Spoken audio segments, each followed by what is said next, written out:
Come on.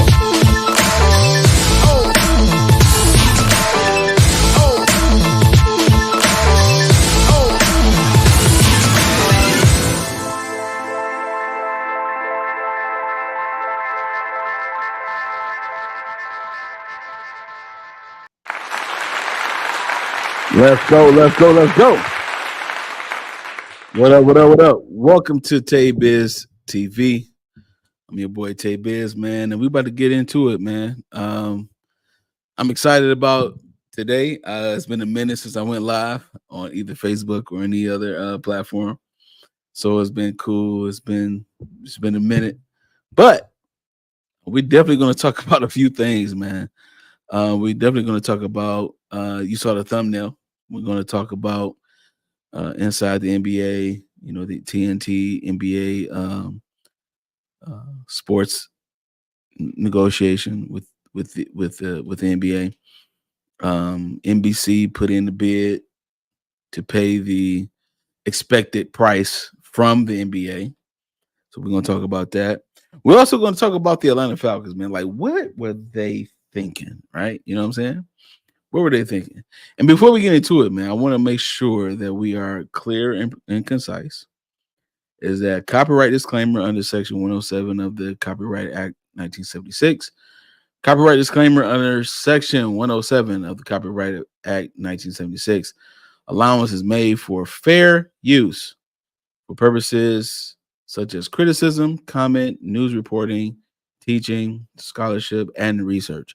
Fair use is a use permitted by copyright statute. That might otherwise be infringing. A nonprofit, educational, or personal use tips balance in favor of fair use. So we're going to be covering all these things today. I just want to make sure that I put the disclaimer out right now, so that way we won't have any issue. All right. So let's get into it, man. The NBA, they have, you know, it's time now. Again, TNT, the NBA contract is basically over. The NBC already put a bid in to make sure that they paid the $2.5 billion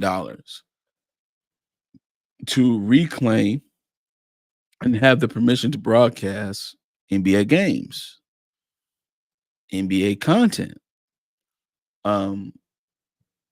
If you remember, I don't know if my old school heads remember back in the day when you had NBA on NBC, right?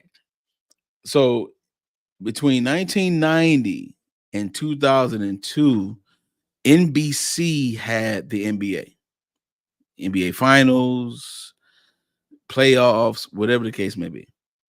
So now TNT took over, you know, at that time, or they actually, like a little bit before that, they did a partnership, like back in I want to say 88 or something like that. But it was the NBA on NBC all the time. You know, every time we saw Jordan, he was on NBC. Every time we saw the Bulls or whatever, it was on NBC. Every time playoffs, whatever, it was on NBC. So it went to TNT, and they also have a partnership with ESPN, Disney. You know what I'm saying? ABC Sports, ABC. You know, but the contract is up. All right, the contract is up, and on top of that, it's bidding season. So what happened?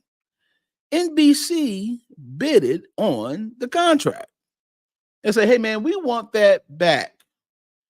We want NBA on NBC back." Okay. How much does it cost? The NBA said, well, it costs $2.5 billion per season for 10 years. Then NBC said, okay, bet. Deal. Okay. TNT said something different. Now, I'm not one to be judgmental, but the CEO of TNT Sports said think his name is Dave Zaslav. He said, well, we really don't need the NBA on TNT. And in my initial reaction was, oh, what do you mean you don't need the NBA on TNT? What do you mean exactly? According to Bleacher Report, according to the Athletic, according to Wall Street Journal, according to a lot of these major platforms, he's very confident in the fact that TNT will be able to stand on their own and not worry about anything when it comes to ratings and interest. In my mind, I'm like, wait a minute. The only thing TNT got as far as sports is hockey. Can we keep it a bean? Hockey. Anytime you want to see hockey, playoff hockey, TNT. But does that equate to the NBA? It doesn't. And there is a particular show on TNT called Inside the NBA. Inside the NBA is a staple when it comes to basketball and sports entertainment. Who were the two individuals that put Inside the NBA on the map? Sir Ernie Johnson and Sir Charles Barkley. Kenny the Jet Smith and Shaq came a little bit later, but it was always Ernie and Charles. They literally built Inside the NBA. And the CEO of TNT Sports is saying they don't need the NBA contract. Okay, what else do you have to compensate for the NBA contract? What? And so what I'm going to do right now, I'm going to show a clip. This is the reason why I put the fair use in the beginning. I'm going to show a clip from the Young Turks, TYT Sports. There's an individual talking about this particular thing, and don't take my word for it. But what I'm saying is that it's clear that that TNT need the NBA contract. Inside the NBA is a particular show that has literally put basketball on the map. As a matter of fact, I'm gonna tell you something personally for me. And leave your comments, please leave your comments. I would love to see your comments. When it comes to Inside the NBA, I'm gonna be honest with you. Most of the time, I watch Inside the NBA more than the NBA. I often watch Shaq, Ernie, Kenny, Charles, opposed to the actual game itself. So there are a level of fans of basketball that don't watch every game. There are some diehard fans, just like diehard fans of football. I'm a diehard fan of football. You see it. Hold on. You see it. I'm from Detroit, but this is my favorite team, always been. I'm a hometown kid. Listen, my Lions been doing good. I'm from Detroit. My Lions been doing good. I'm rocking with them. But my team is the Indianapolis Colts. I got the hat. Okay. I got the shoe. How are you? That's like the NFL saying, "Oh, ESPN, we don't need y'all." Yeah, you do. Yeah, the ESPN, like, hey man, I do need you. Ooh.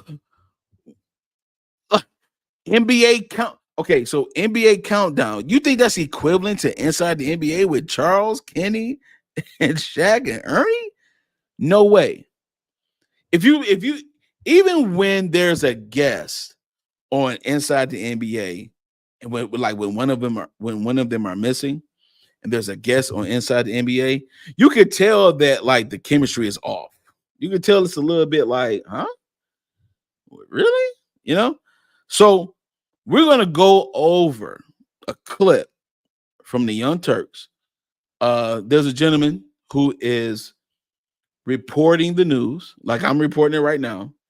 And I was when I watched this, I was very, very interested in his take on how to progress inside the NBA because he suggested that inside the NBA go to NBA TV or the NBA app to build or to build and keep the audience that you've already grasped through inside the NBA through TNT. So so he's saying if I'm TNT, I'm trying to have a different type of contract with the NBA because I got one of the greatest basketball shows on earth. It's probably the greatest basketball show on earth. Inside the NBA is the greatest basketball show on earth. Much respect to Bob Costas.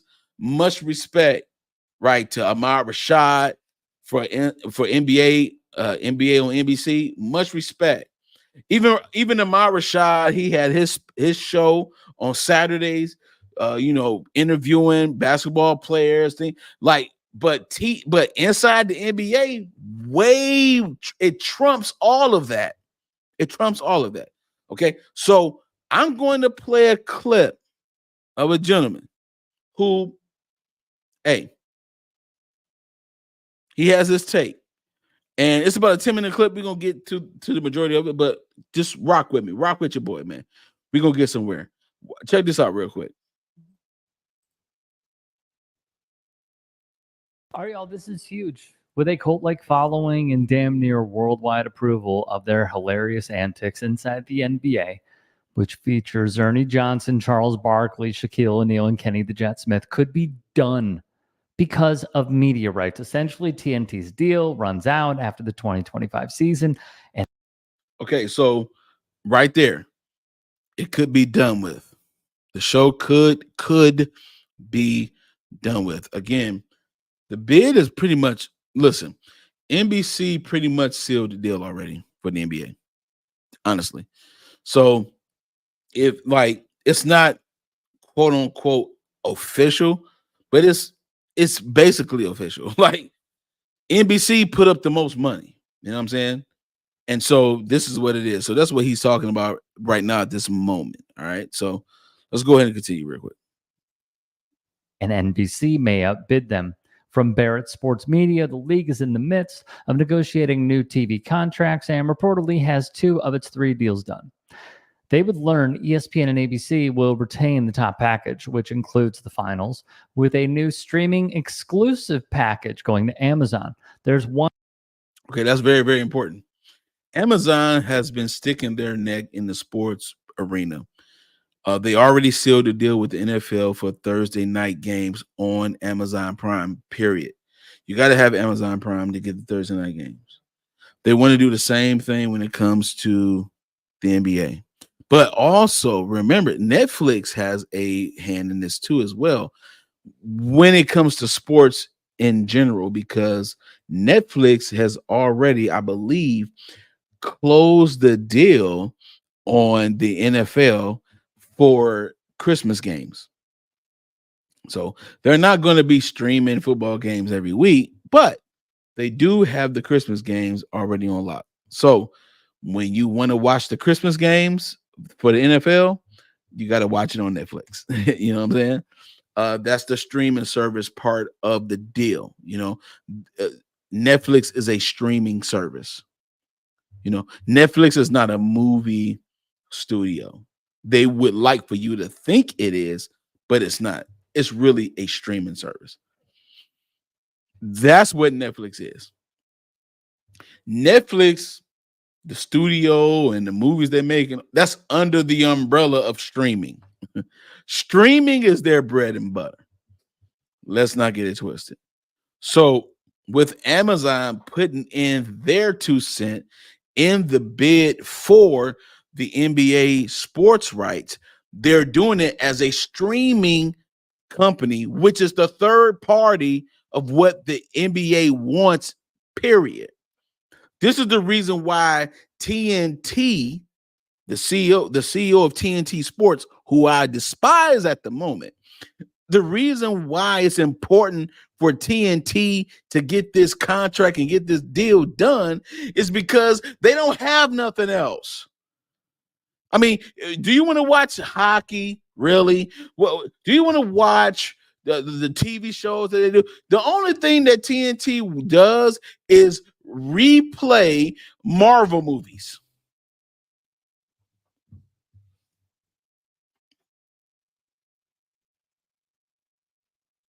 I mean,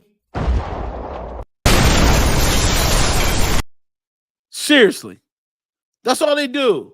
They replay Marvel movies. And then that's it. Like, you got hockey, which is good, but you need the NBA, dog. The reason why you need the NBA contract is because you have the greatest show on your network, which is Inside the NBA. We're going to talk about Charles Barkley contract in a minute. Let's go ahead and do this. One package of games left, and both TNT and NBC are going to try and outbid one another. If TNT does not solidify the rights, this could mean the end of Inside the NBA. And NBC's reported price tag for this media package is $2.5 billion. Billion with a Now, B. Ernie Johnson has said no matter what happens, he will stay with Turner. The Sports Business Journal's Tom Friend wrote in his column, sources said the reason he's staying is because of loyalty. A source said, listen to that. Ernie said, I'm going to stay no matter what. No matter what happens, I'm going to stay with Turner. Keep that in mind. I'm going to stay with Turner. Recently, Ernie Johnson was inducted into the Broadcasting Hall of Fame. As a matter of fact, there was one person who presented the congratulations to Ernie Johnson. You know who that person was? Charles Barkley. Sir Charles Barkley. This is how deep the river runs. Remember, Ernie Johnson and Charles Barkley started inside the NBA. So the man who was able to give Ernie his flowers, we talk about an Ernie who survived cancer, leukemia, whatever it was. He survived it. Charles Barkley said, I want to present this honor to you. But when it comes down to these contracts, Ernie said, based on the loyalty that Warner Brothers Discovery has given me, I'm going to stay. Okay? Keep that in mind. he is Turner Sports, period. So why is the price tag so heavy? It is rather simple, reports the Wall Street Journal. Sports rights are coveted assets for both traditional media companies fighting the cord cutting and also streamers trying to attract and retain customers. The NBA's discussions with partners for the new round of media rights deals, which could kick in after the 25 season and last for about 10 years, are in the advanced stages. What exactly would this do to TNT, you may be asking? Well, while they still have a good amount of live sports, which include the NCAA tournament, the National Hockey League, and NASCAR, its effects will be felt without the NBA, which could have a harder time charging distributors as much for carriage of its channels. Warner's. Hold on one second. So I want to go back to the coveted asset thing that he said. So what is a coveted asset? So coveted asset means any equipment, asset, or other property located at or within a covered facility that LEP or a project SPE has an obligation to provide any services on pursuant to an ancillary agreement. Okay. So the asset has to have a value that is so meaningful to the point that the money and the value of the asset makes sense, basically. And what's so interesting about this is that the NBA sports broadcasting entity, it's an entity. It has separated itself from the NBA. So NBA is one thing, but NBA broadcasting is another.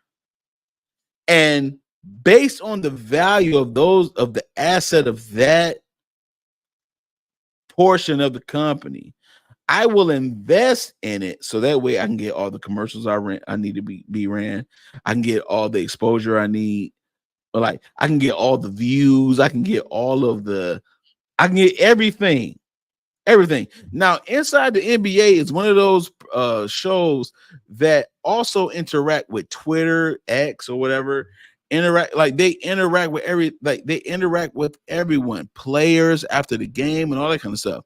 Even recently, Shaq told Jokic to his face, "Hey man, I think SGA deserved it, but congratulations to you, big fella." Like that is the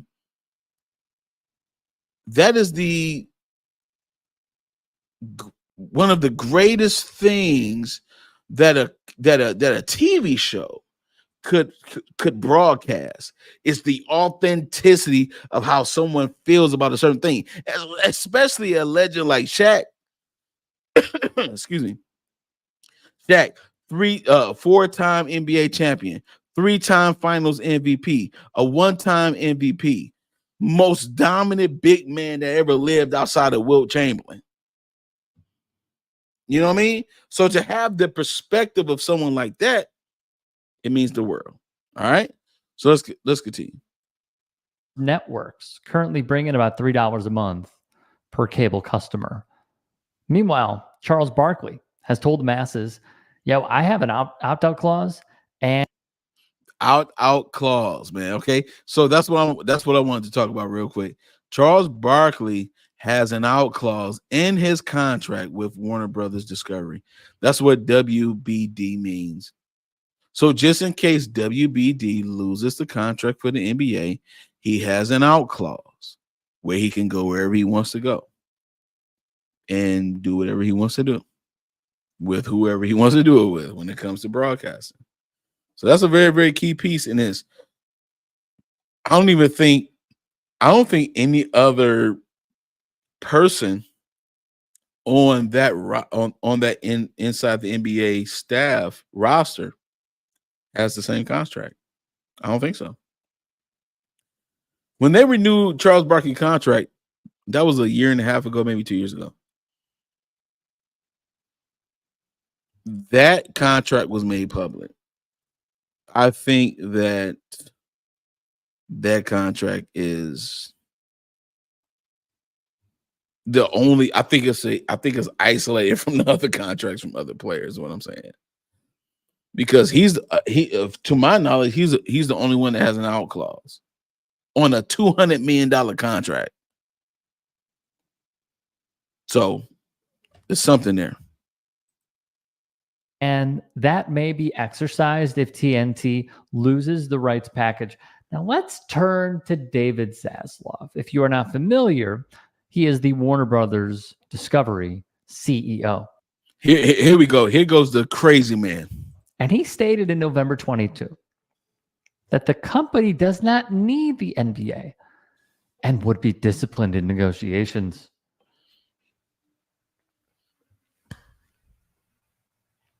Yeah, you do. You do. I'm sorry. You do. You do. Yes, I agree. You need the NBA contract. You need the NBA contract. What else you going to do? Hockey rate the ratings for hockey is not that high, man. Not like the National Basketball Association, bro. So what are you really gonna do, bro? If you get rid of the NBA and you get rid of Inside the NBA, which is the most prolific and most popularized show on your network, you don't need the NBA. So much cap.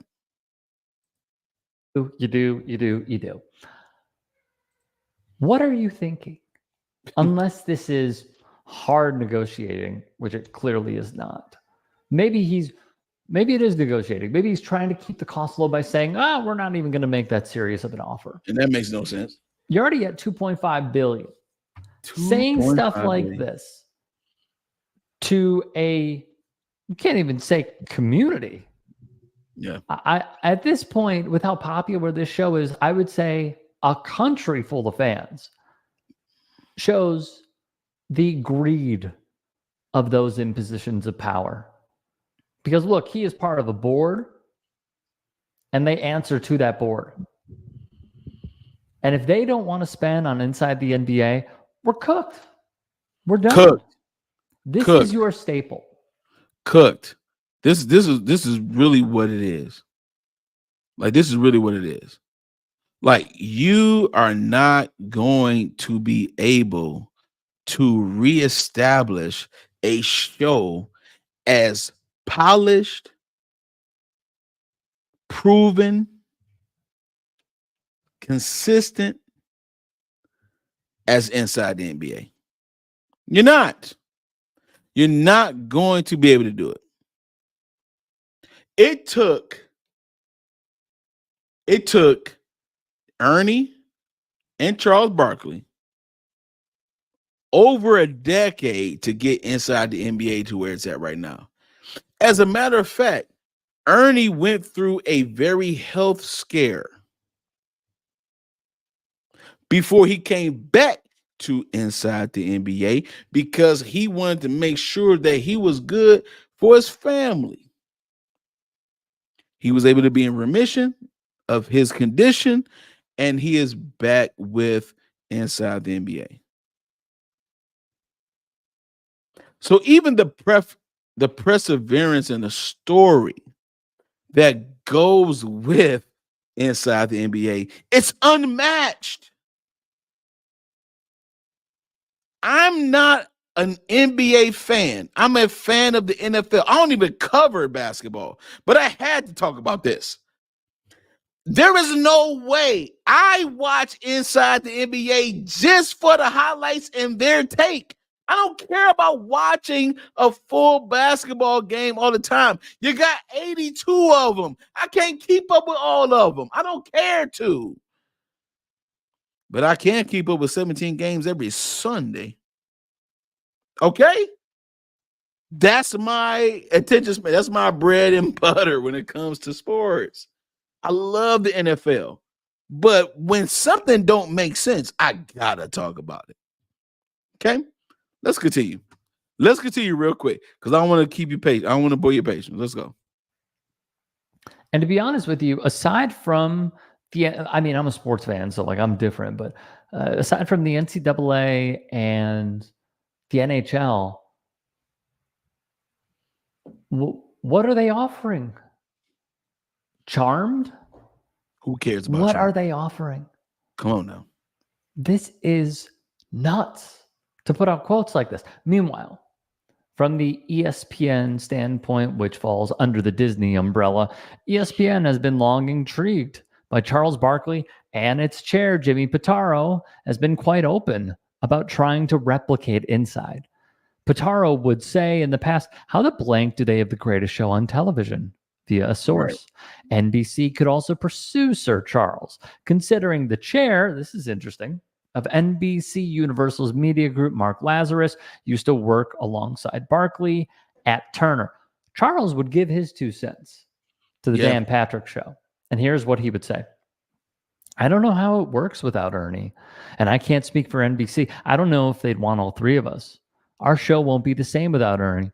Ernie is the most important person on our show. I'm going to get into Dan Wetzel's column. Ernie Johnson is the most important person on the show. That's facts.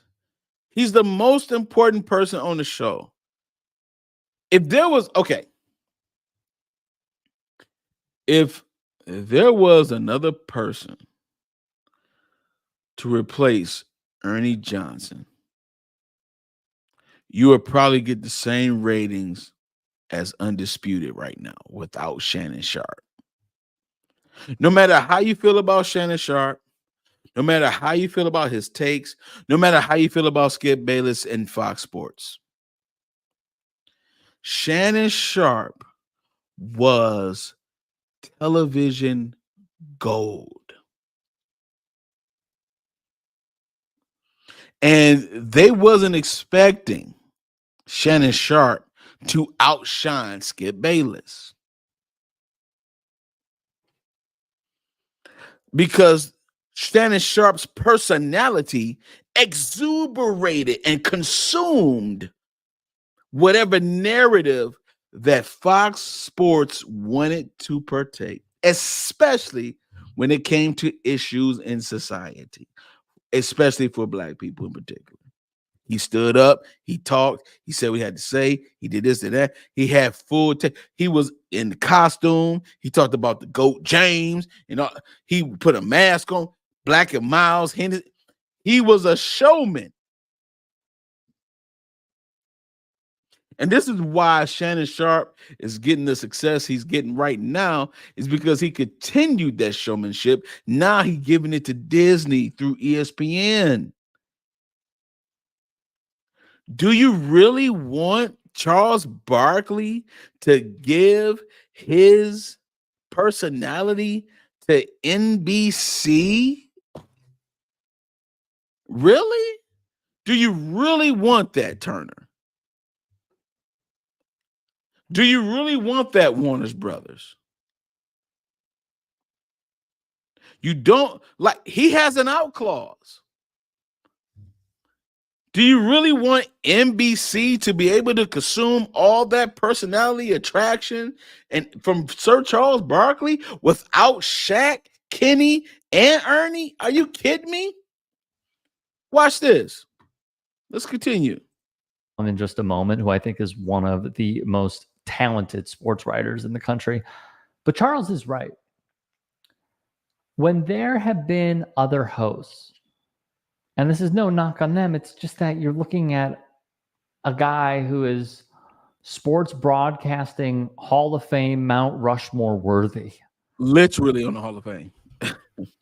It hasn't been replicated even when you have Charles, Shaq, and Kenny on set. The vibe is just different. The mood is different. So if Charles were to, if TNT were to lose out on the rights and Charles were to test free agency, go to ESPN, he would make a ton of headlines. Awful Announcing would be writing about him. Other shows would be reacting to him.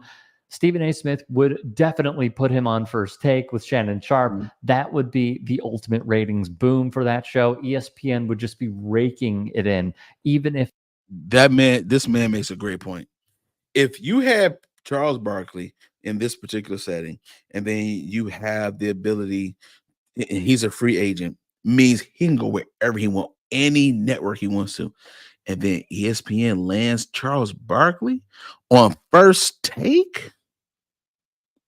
Do you know how many people, if they don't have it, do you know how many people will subscribe and pay for YouTube TV? Do you know how many people will subscribe and pay for whatever it took to see them? Stephen A. Smith, Shannon Sharp, and Sir Charles Barkley. Stop it. Like there would be no need for Molly Curran. I can't stand Molly Curran, by the way. I'm sorry. I just can't. I don't know. I don't know why she's important to the show.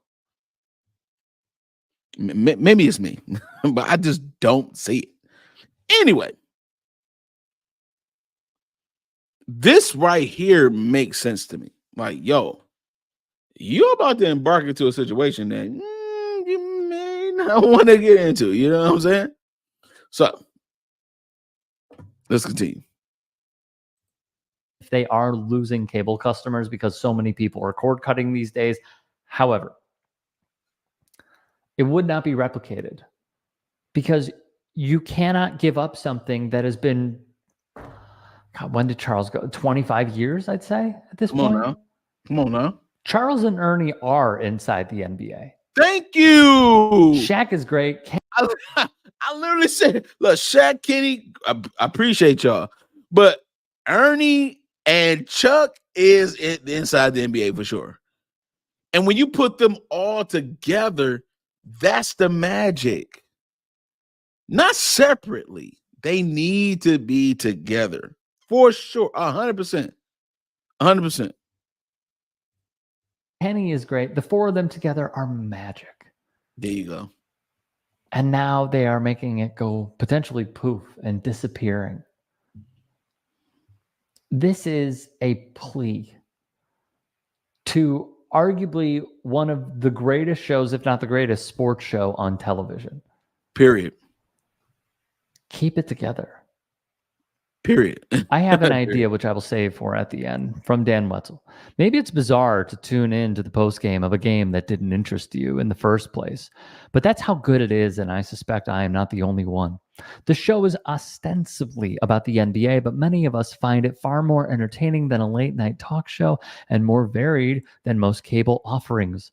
In an era of media caution and control, you never knew what might be said, ridiculous, raunchy, or politically incorrect. That was part of the charm. Even Barkley, indisputably a massive broadcasting talent, has never been as good on other shows or in other formats as he is with Smith, Shaq, and Johnson, pulling the best out of him. So now what? No one knows. Mm-hmm. There are lots of other variables as well. There are producers, directors, researchers, and more who contribute. Someone on the staff, for example, always picks out the best social media comments, usually making fun of Charles. Warner Bros. Executives offer, if not encourage, creative leeway, and they do not blink when this crew spends a halftime discussing anything, really. Anything. Yeah. So it is up to the people at Warner Brothers to keep this together. And if they don't, David Zaslav should be relieved of his duties. This is the cash. Like, seriously, I agree with him. Zaslav should be done. You cannot let the NBA sports broadcasting, rights be just done away with, bro. Like, seriously. Like, TNT don't, dog. There is nothing about TNT that is that good. The only reason why a lot of people watch TNT is because of the Marvel movies and, like he said, Charmed or hockey. Okay, you have three things. Like, you on a network, bro. You have three things that you could just literally like be solid on. The only thing that's solid between all of it is hockey, and the reason why it's solid is because you already made a deal with hockey. You already have a set amount of money you're going to receive from hockey. You know, Marvel, yeah, cool, that's what's up. But dog, hockey, Marvel, and we talking about old Marvel, Infinity Wars, Endgame, bruh. Have you seen Disney Plus lately? There's way more stuff going on in the multiverse now than ever when it comes to Marvel. And all you're doing is waiting for a Marvel movie to come out on TNT. Why? Why? So, cow. This is the number one entity that they have within the network, my opinion. Here is my solution. Let's just, this is raw stuff. NBA annual revenue. Let's just see. I just want to have the number correctly. $6.41 billion. I understand that they squeeze and count every penny. That is how billion-dollar entities remain intact. Here's my proposal. What's your hypothetically, if TNT loses its package to NBC, NBA TV should pay for the salaries of these 4 men to keep it together. Yo, what? NBA TV would be amazing to see, to be able to see Shaq, Ernie, Kenny, Chuck on NBA TV. NBA TV is not that engaging. How much more do you think people would go over to NBA TV to watch them? Just like they did Sunday league package or whatever with NFL. People start buying it. Diehard fans start buying it. How much more do you think in the NBA it would be? You know what I'm saying? So it makes sense. And in addition, what they could do, I don't know if they'll want this because of their work schedules and stuff they have on the side. But I understand it's an app, but on the NBA app, they have, I think it's NBA Crunch Time or Game Time, where they have someone commentating from the studio, and there's like a 3-in-1 box, 3 games on one screen. You could have Ernie, Charles, Shaq, and Kenny in the studio doing that job. Yep. It is a win-win. You keep the product, you keep the core crew intact, and you get to promote NBA TV and the NBA app. Come on now. For $6.41 billion, I think they can afford it. If there are any stories we missed, if there are any that you, the viewer, would like to submit.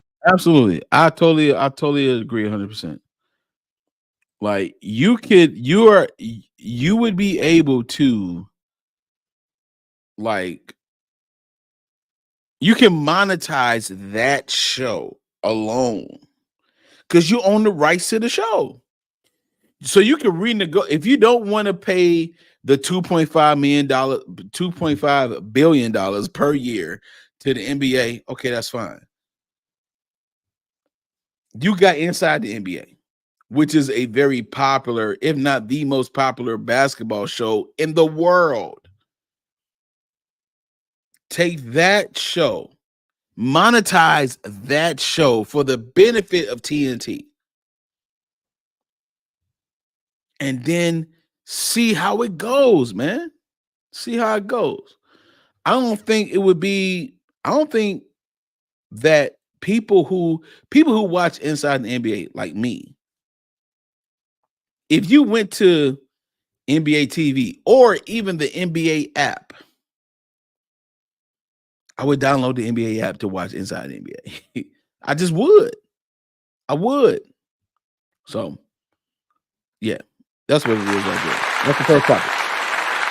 Yo, I'm gonna take a quick break. I'm gonna be right back in a minute. I'm gonna take a quick break, man. But check this out.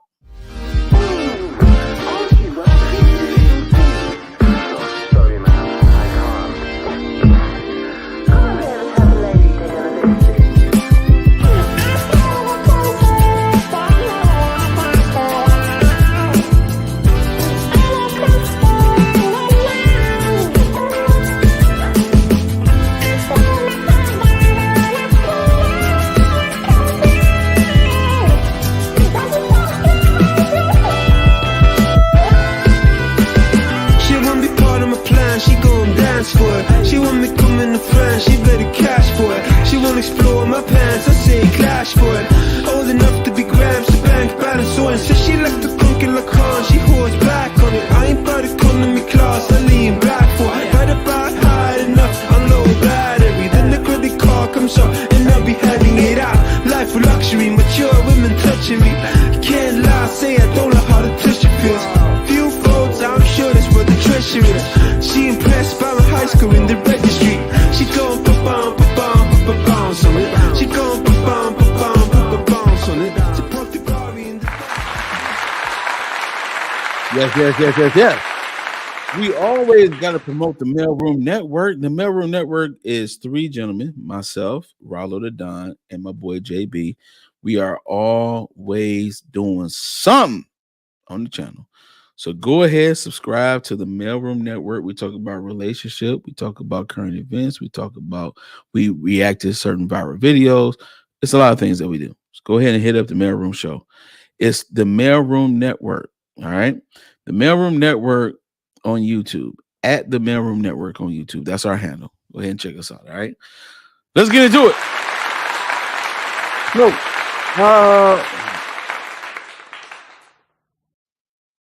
The next topic we're gonna talk about, and I gotta keep it real. What were the Atlanta Falcons thinking when they drafted Michael Penix Jr.? I'm gonna be honest with you, as an NFL fan, as a fan of the NFL draft, I was confused. I just don't understand why you would draft Michael Penix Jr. when you just signed Kirk Cousins off of an Achilles injury, by the way. $100 million guaranteed contract outside of the $180 million contract for the 4 year. Outside of it, $100 million is guaranteed.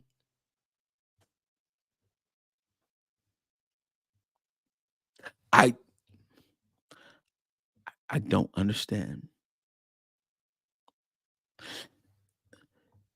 You have a Kirk Cousins, who is not fairly new, completely new to the Atlanta Falcons. He's new to the Atlanta Falcons. He has no history with the Atlanta Falcons. And you bring him into the Atlanta Falcons and you say, you know what? I'm going to sign you for $100 million, man, guaranteed. We got $180 million for the 4-5 year, whatever it is. Meet these requirements, blah, blah, blah, blah, blah. And then in the offseason, you sign that contract. And then right after that, when they draft their NFL players, they draft a quarterback. Not just any quarterback, Michael Penix Jr. We talk about a young man that played Michigan Wolverines in the semifinals for the college football playoffs.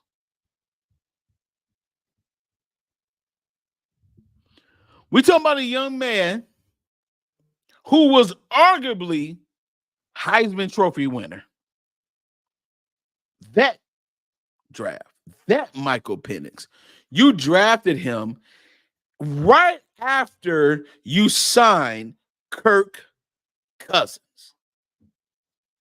Okay, so what happens? Bunch of confusion, trying to figure out what's going on. But who wins the locker room between the two? And let me tell you something. And you're going to see this clip from Cam Newton. Let me tell you something. We're going to do this together. Let me tell you something.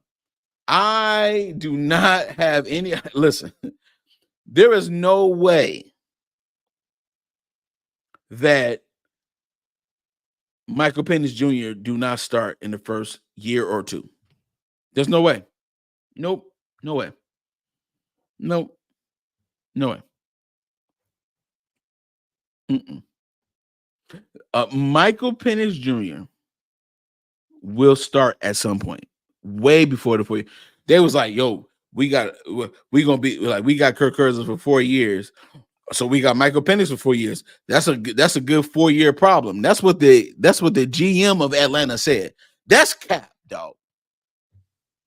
That's cap, my friend. Okay? That's cap. Let him cook now. Let him cook. I said let him cook. Total cap.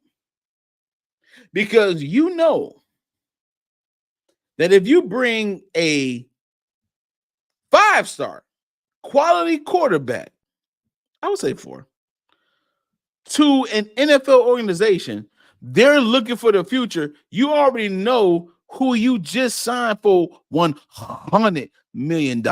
He's not going to be able to fester up to what it is that you want for the future.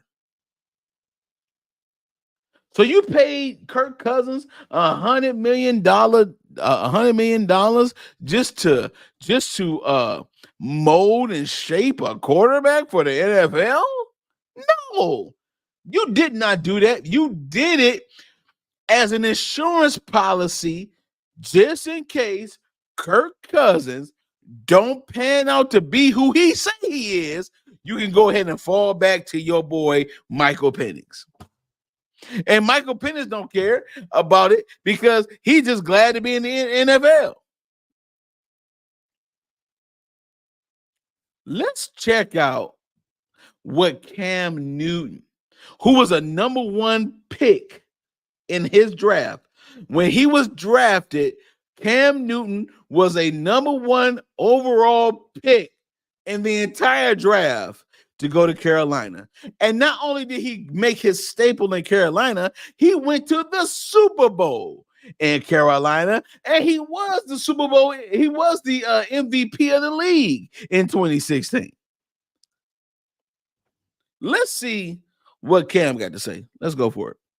All right, here we go. Main segment, Newton's Law. Peggy. Bruh. We toiled the idea, and everybody been talking about it. What the fuck was the Atlanta Falcons thinking? Oh, man. Please, there's some profanity in this video.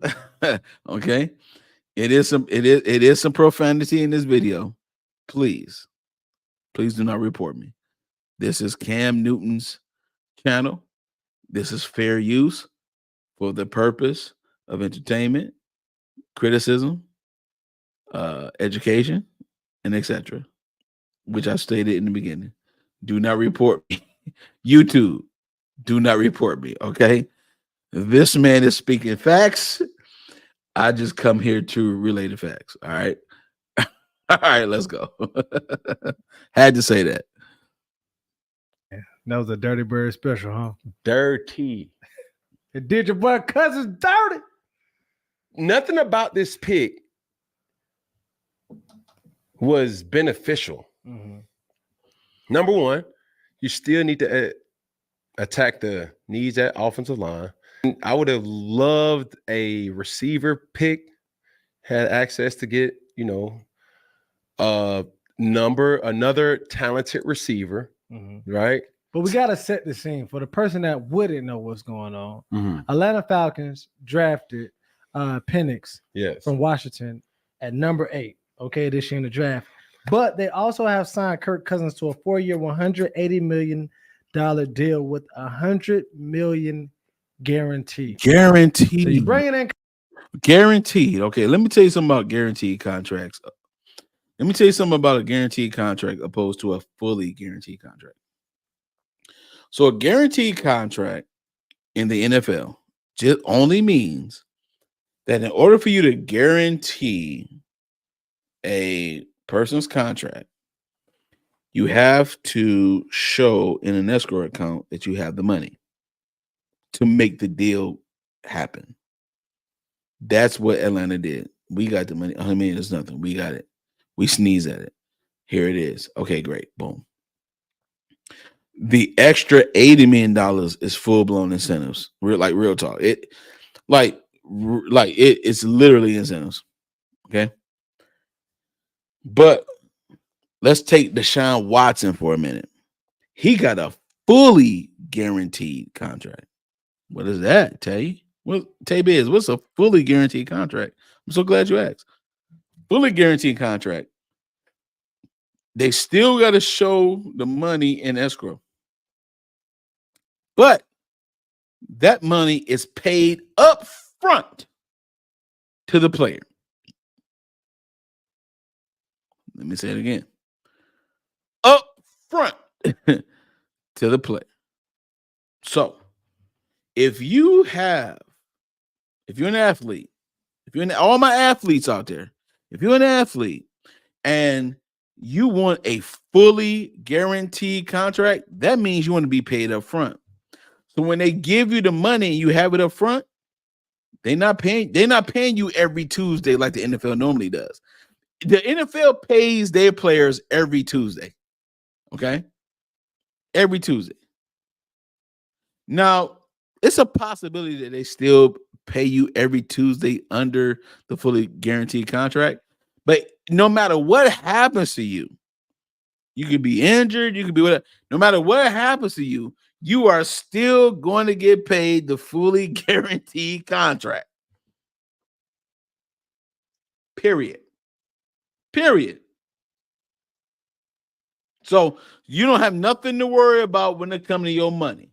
It's in escrow.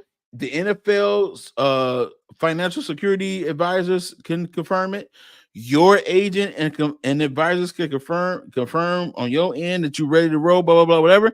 And then all you got to do is agree. Once you agree, you get paid. Fully guaranteed contracts means you get paid up front. Before you even snap a football, before you even throw a pass, you got paid. So I want us to keep. Kirk Cousins didn't get a fully guaranteed contract, but he got a guaranteed contract because out of that 180, he got $100 million, and that $100 million. What I'm telling you right now is that the Falcons were willing to risk $50 million a year for 2 years for the sake of making sure that Michael Penix can win 6 or 7 games in the first year that he got drafted. Let me tell you something.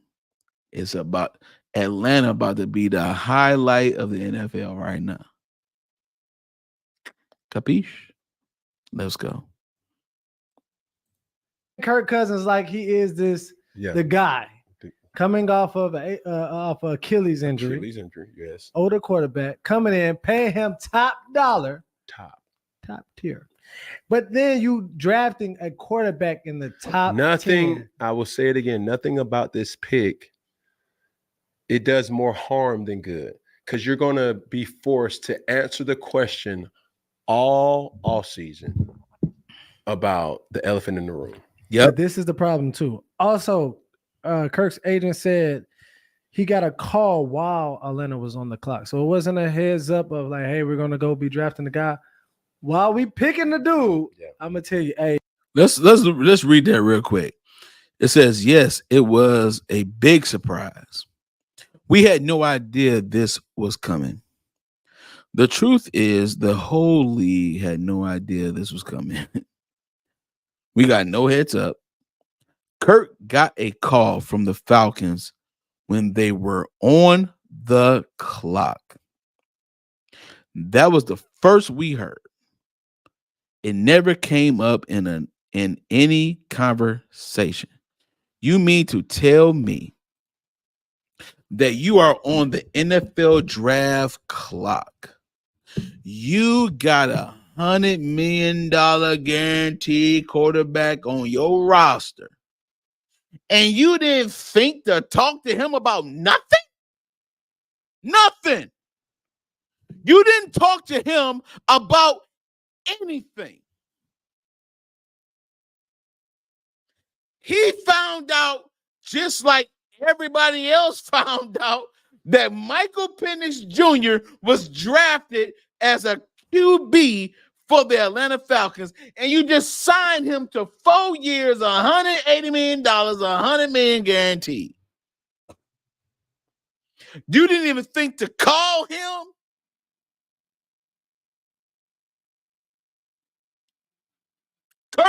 Kirk Cousins didn't want to call him to say, hey, man, we believe in you and blah, blah, blah, blah, blah, blah, they split. But, hey, we want to draft this quarterback, though.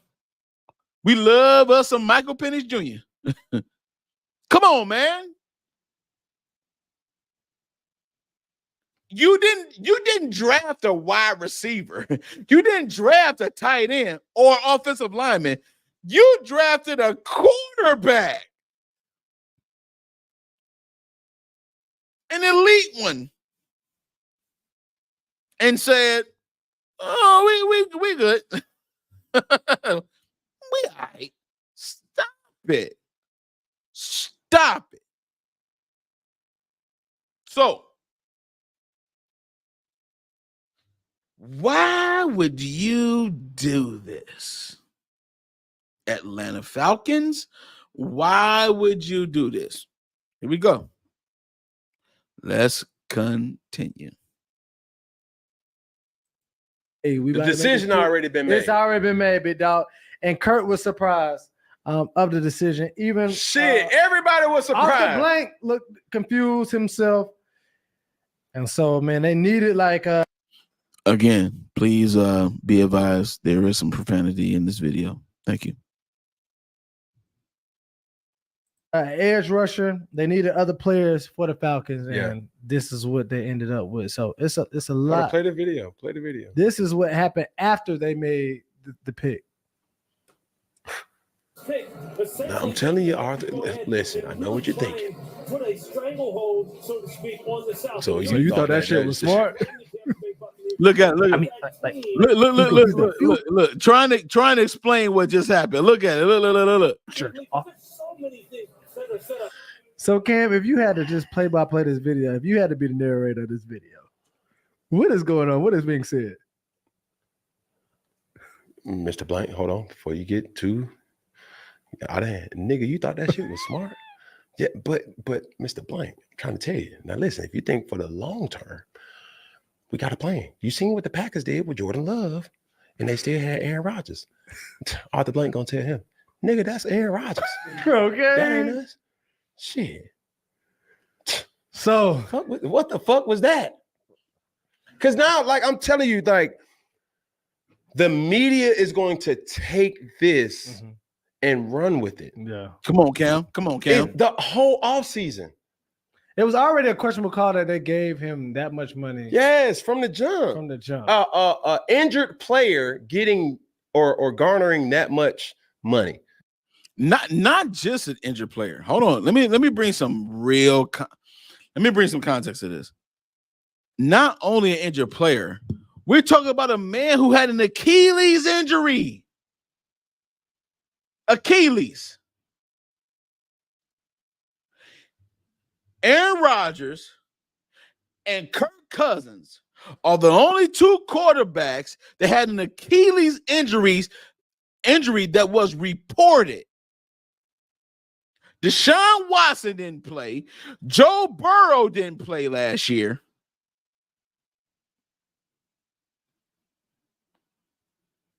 Like you had a lot of players. I know it's a long list. I can't think right now. A long list of NFL quarterbacks that did not play that was so set to start. They didn't play last year.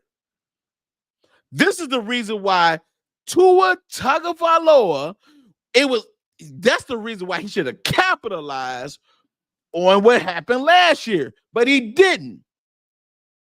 Miami Dolphins went to Buffalo Bills in their stadium and lost.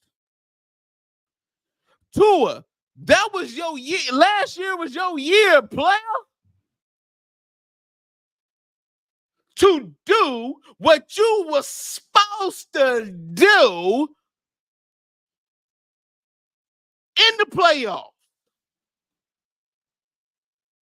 We saw you recover from a concussion that was absolutely unhuman.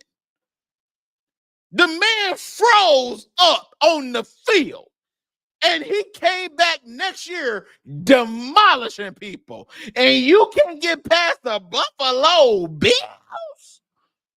Stop it. Stop it. This is the reason why it's important for Tua to capitalize. But he didn't. He didn't. He let some young bulls get drafted before he became that guy. Let me tell you something. Now, Caleb Williams, now, Drake May, now, you think these young bulls gonna just let you win? No. Well, what do you think CJ Stroud gonna do this season coming up? He's about to destroy everybody he can. And he got weapons. And then they added another weapon with Stephon Diggs. Now, watch this. You're in Atlanta. You got Kirk Cousins. You got Michael Penix Jr. Who is the leader? Nobody knows because they both on the same plane. Kirk Cousins never played for Atlanta Falcons. Michael Penix never played in the NFL. Same. Now, watch this. Now, if Kirk Cousins was in Minnesota and then they drafted Michael Penix Jr. and he had the same contract, it'd be different. Okay, we're sending you for 4 more years, $100 million guaranteed, $180 million when you finish the whole contract. We're going to draft us a young bull. I want you to teach him, mold him, shape him, make him who he need to be, blah, blah, blah, blah, blah, and then good. Okay, that makes sense. You went all the way to Atlanta, got $100 million. You're supposed to be the guy. And then you get a young bull like Michael Penix Jr., who was a front runner for the Heisman Trophy. You don't know what's going on. You don't know what's going on. How are you able to make sure that your job is secure? It's secure. You don't know. You ain't gonna know. You know why you ain't gonna know? It's because you don't have a fan base, a rapport. You don't have nothing with Atlanta. You a new dude in Atlanta. You don't have no rapport with them. And you're not a national fan. It's different when LeBron James go to the Lakers. Everybody in the world love LeBron James. All LeBron James has fans in all of the NBA teams. Denver fans, he got Denver fans. He got Charlotte fans. He got New York fans. There's a lot of different fans that's from different areas that rock LeBron James jerseys. So if LeBron go to LA, all the Cleveland fans that love LeBron, they get LA jerseys. He's a national athlete with a fan base that's national. Not Kirk. Kirk Cousins ain't that. I guarantee you, if you take Patrick Mahomes and put him in Denver, it's a lot of people from Kansas City that will become Denver fans. Real talk. Ain't nobody checking for no Kirk Cousins. And then you slip a young stallion of an athlete named Michael Penix Jr. Do you think who are the locker room supposed to lean to? Let's keep watching what Cam say, because this is very, very important. I don't want to hold your patience, but this is very, very important. Cool. Is he talented? Hell yeah. Is he deserving? However you want to put it. Some would say yes, some would say no. Mm-hmm. So it's subjective to however you want to think about it, right? But what I will tell you is this. It is a distraction. Come on. Because the question all season is going to be, hey, number one, who's your starter? Who is your starter? Number two is No. Before we get to number two, who is your starter? Who? Oh, of course it's gonna be Kirk Cousins. Okay. All right. Okay. Who is your starter after week 7? After week 8? Let's say, for instance, Atlanta goes 2-5 in the first half of the season. You don't think Michael Penix Jr. will be a prospectable choice for the starter position in week 9?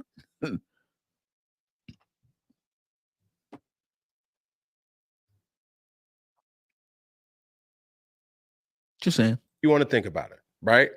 But what I will tell you is this: it is a distraction because the question all season is going to be, hey, number one, who's your starter? Who's your starter? Number 2, is Kirk Cousins healthy? Well, I got to pause at 1. So when teams come out and say, That's hey, a good question. Is Kirk Cousins healthy? Is he ready to start week 1 like Aaron Rodgers is for the New York Jets after the same injury? You had an Achilles injury, my boy. That means that your Achilles is not able to respond to your calf muscle. Your Achilles is not able to respond to your calf muscle. So if your calf muscle move, your Achilles tendon don't move. Bruh, that's a problem. Are you going to be ready for week 1 for that? hey, this is our guy. This is our starter. That don't mean shit. Okay. Because I'm telling you, number 1, who's the starter? That's still up in the air. For right now. Right? It's also contingent on this next question. Is Kirk Cousins healthy? Is he All healthy? right. He's not healthy come training camp time where he's not his full self. Now Penix is now taking reps with the ones. Don't let him get some buzz in the preseason. Or don't let I don't think you understand. He said if Kirk Cousins is not healthy and then they start working out Michael Penix with the ones, it's going to cause a problem. That means that the offensive line, the wide receivers, the tight ends, the running back, everybody on that side of the field offensively feel more comfortable rocking with Michael Penix than Kirk Cousins. Now Kirk Cousins feels like the oddball. He's a $100 million oddball. Now I know some of you out there like, oh, well, he getting $100 million. Who cares? It's about the game. It's about the love of the game. It's about the love of the NFL. It's the love of football. Why would you want a young buck and you just signed $100 million? Why would you want a young buck to potentially take over your spot? You don't want no young buck to do that. You're trying to fight. You're trying to compete for your position. You done found out that the front quarters, the executives, they just drafted and completed a deal with a rookie from Washington, and you just signed me to $100 million guaranteed over the course of 4 years, $180 million, including incentive. That's what we doing. So who ain't got no questions? Who don't have any questions? Stop it. Stop it. If you're supposed to be that person, why aren't you in the loop? There is always an exit strategy. Let's go. let Kirk Cousins not be ready week 1. Because I'm going to tell you like this. Why it's a distraction?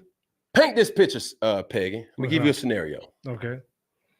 The Falcons, for the first half of the season, first 4 to 5 games, they 1-4. Okay.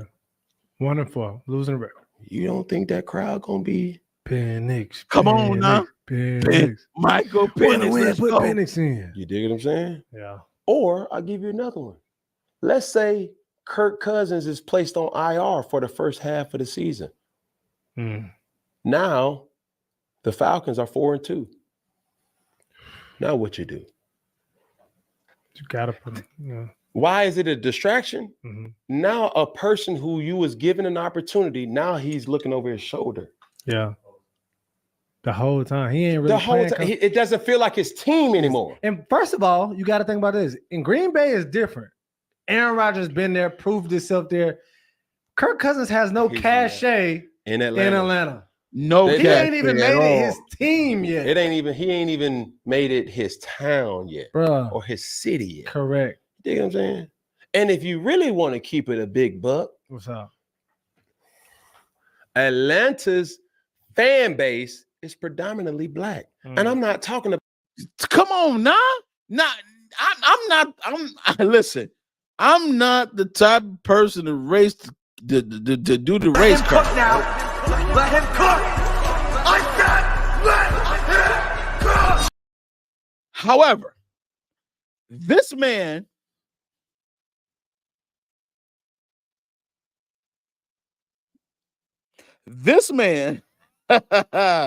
has made a formidable argument. The fan base of Atlanta is predominantly black. The only white man to make a statement, a staple in Atlanta is Matt Ryan. Before him, Michael Vick. You mean to tell me that Michael Vick, Matt Ryan, you mean to tell me that Kirk Cousins could come after them in Atlanta? No, that's why you picked a black college quarterback, because you know that he is the answer for the culture of Atlanta. You know he is. It was so many multiple layers of reasons why Atlanta Falcons picked Michael Penix Jr. Because football-wise, it makes no sense. It makes no sense. It makes no sense football-wise. Makes perfect sense as a business.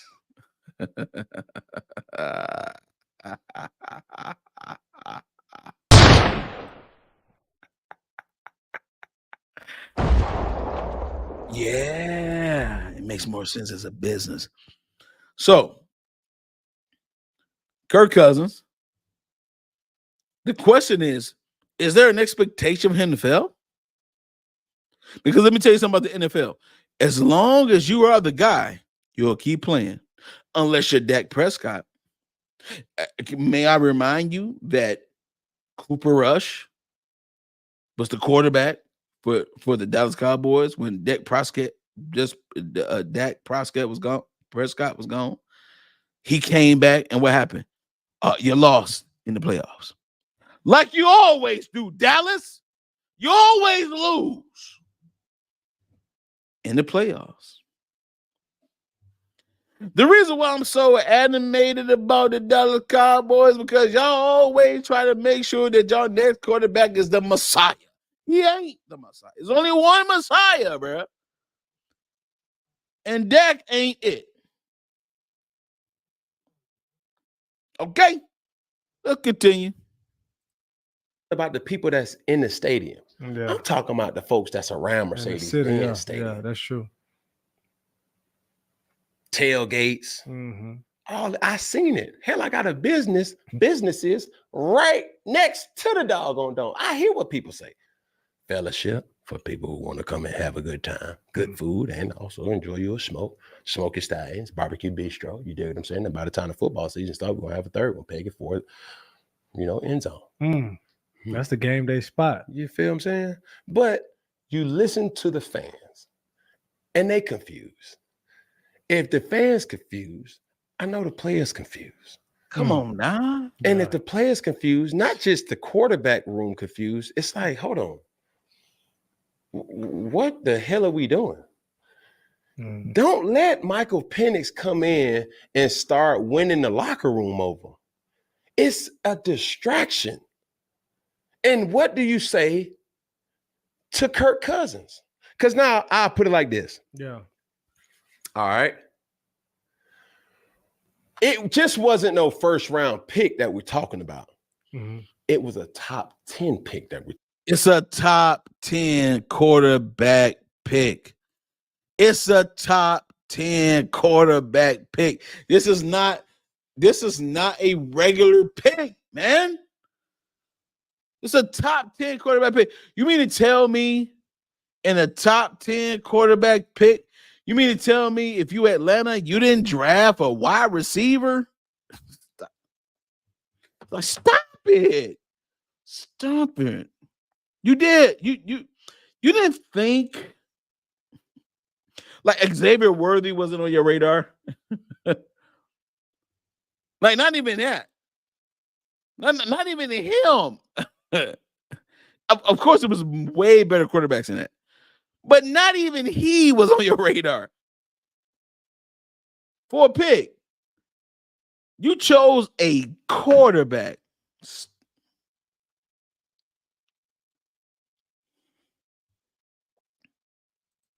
That's true. Therefore, sooner or later, we gotta figure out to see if he can play or not.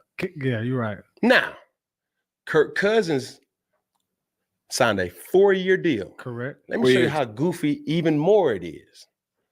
Out of those 4 years, with the notion and the mentality to think to say, hey, we got to see what Michael Penix can do. We drafted this guy high to see what he can do. Out of those 4 years, do you think he's really going to play out those 4 years without somebody giving an opportunity to Michael Penix? I will say, hell no. Correct. So Right. I cut that 4 into 2. There you go. For There you Kirk go. Cousins to prove himself in those 2 years. Really, one. Hell, I'll give you 6 games. Fact. Real shit. Then which makes it. This makes so much more sense than the drafting of Michael Penix.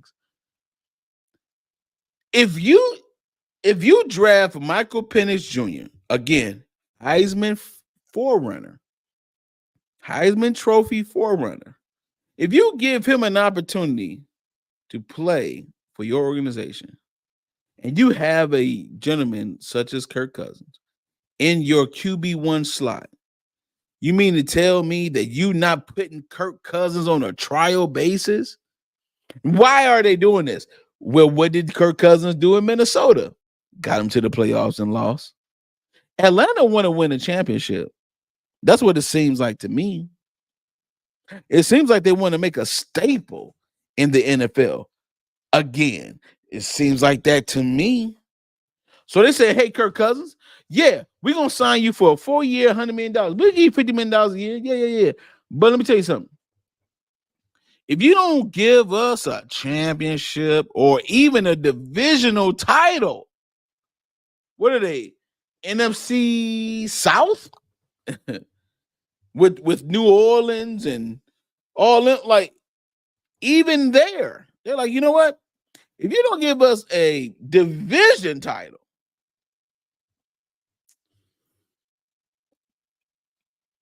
Michael Penix. Well, how long do I have to how long is this trial basis? 6 games. That's what Cam is saying. 6 games.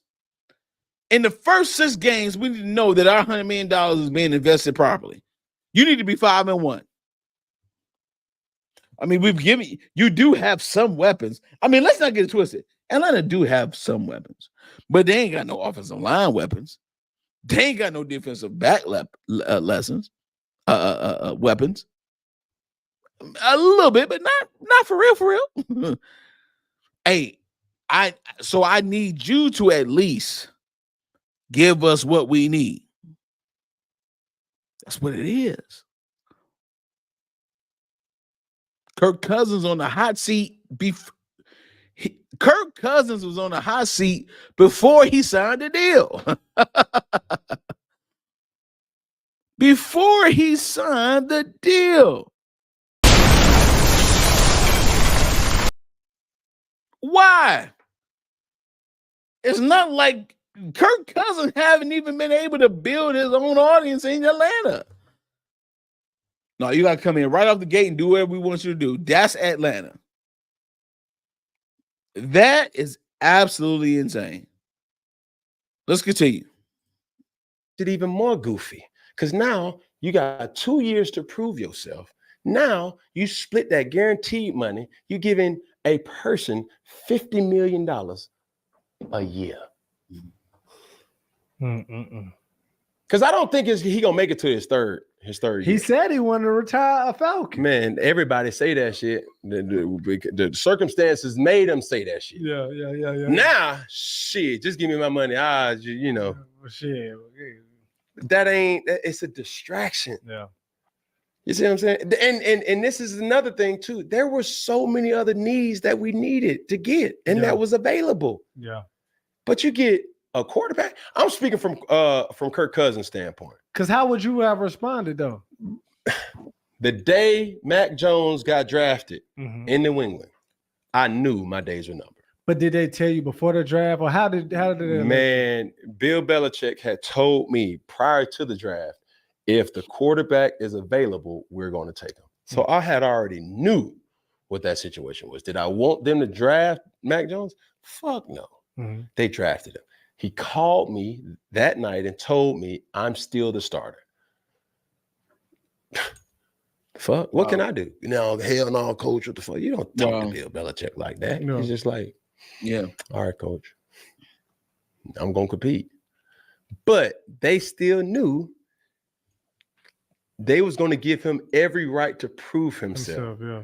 Because sometimes stars just star. Dig what I'm saying? And that's the thing for Michael Penix. Michael Penix is coming off an incredible year. So he feels like he belongs to a team that he wants to be the guy. Put it like this. Take Kirk Cousins out of the equation. Okay. How early and how soon he was drafted, he feels in his heart of hearts, that's his team. Sooner or later. And I'm telling you. Listen, that is a great point. Like, that is his team. That's how Michael Penix feels. He got to feel that way being drafted number 8. He feels like that is his team. There is no question about it. If you are a true competitor for a spot in the NFL, because let's be real, there are the total roster of men on the team can only be 56. Only 56. You don't think he's fighting for a spot? He a young bull. He fighting for a spot. And he drafted number 8 over. He drafted number 8 while there's $100 million guaranteed man in the locker room. Oh, yeah, he's feeling himself for sure. Why not? Why wouldn't he? So check this out. Let's continue with Cam Newton real quick. I've fast forwarded a little bit to make sure that we get full context of what he was talking about. So let's go ahead and play this real quick. have now that it's like when you go into the Atlanta Falcons team store, you're going to see Kirk Cousins, Michael Penix. I'm talking about jersey, my jersey I'm sales. trying to tell you, it's something where it's not fair to Kirk. Yeah. Because he was feeling like, oh man, I'm home. Finally, somebody that gave me a opportunity where I feel stable. Yeah, finally. And we ain't even used to seeing Kirk respond. Even with the shit that I said, he didn't respond to that. Yeah. A little bit on me. You feel what I'm saying? He was shocked. But shit, that motherfucker said, hey, send this message. Shocked. And I would have echoed the same shit. Shocked. Shit, I was sitting down. motherfucker. I was looking at that. The Atlanta Falcons select Washington quarterback Michael. Who? What? He said, what? Nobody was expecting that. Nobody. Let's continue. I felt bad for him. I feel you. Damn. Bruh, that's tough, bro. Yeah. That's tough. And I'm listen, upper management, you did this. Not Kirk Cousins. Not even Michael Penix. He ain't even asked for this. You don't get to judge and be like, yo, I'll go over there. Hell no, they chose him. And who got the most pressure? Is it Kirk or the GM? Kirk Cousins, bro. Yeah, that's right. That's right. Kirk Cousins. That's right. I'm gonna stop it right there. Kirk Cousins has the most pressure. The most pressure. Like Michael Penix Jr. don't have nothing to prove. He's a rookie. He coming into a place that he don't know nothing about. Even though Kirk Cousins is brand new to the Falcons, he's not brand new to the NFL.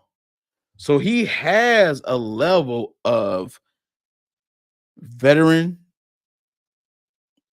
aged experience in the NFL. Michael Penix Jr. is hot off the press. You see what I'm saying? So the pressure is not going to be on him. They're not going to play him yet. The pressure is on Kirk bleeping Cousins. All right. And you have to make sure that he's on point. So that way you can guarantee that your $100,000 was worth it. I mean, for real. Otherwise, it is what it is. You know what I'm saying? So, with that being said, we're going to digress. But that was a great video from Cam. Cam also talked about the fact that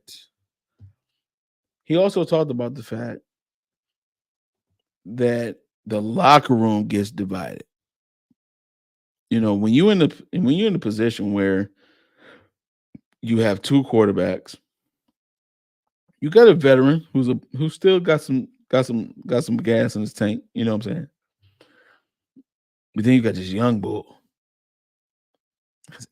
His accuracy is almost more superb than your veteran quarterback. You know what I mean? Like it's different. You know what I'm saying? It's something to consider. It's really something to consider. Speaking of consideration, we're gonna go ahead and move on so we can close out here, man. I gotta show you this. According to the Bleacher Report Gridiron Division, and not only this is actually the list from the NFL itself. 2024 toughest strength of schedule. Cleveland Browns. The Cleveland Browns percentage for opponents. We talking about opponent percentage. The Cleveland Browns opponent percentage is 54.7%, which means there are 17 games that you are scheduled to play. That means, according to your schedule, you should lose about 9 of those. Okay? Baltimore Ravens. Their percentage is like 53.2 or something like that. That means you should lose more than what you win. But I'm so curious about the Detroit Lions. The Detroit Lions at number 11. At number 11. You know what's so interesting to me about the Lions? And I'm just going to, talk about this a little bit. You know what's so interesting to me about the Lions? is that the Lions, once again, are given an opportunity to win your division again.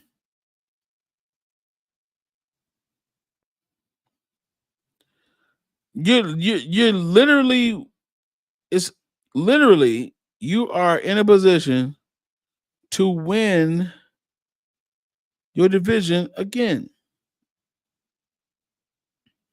Let me look at this list. I'm sorry, I'm over here just kicking my camera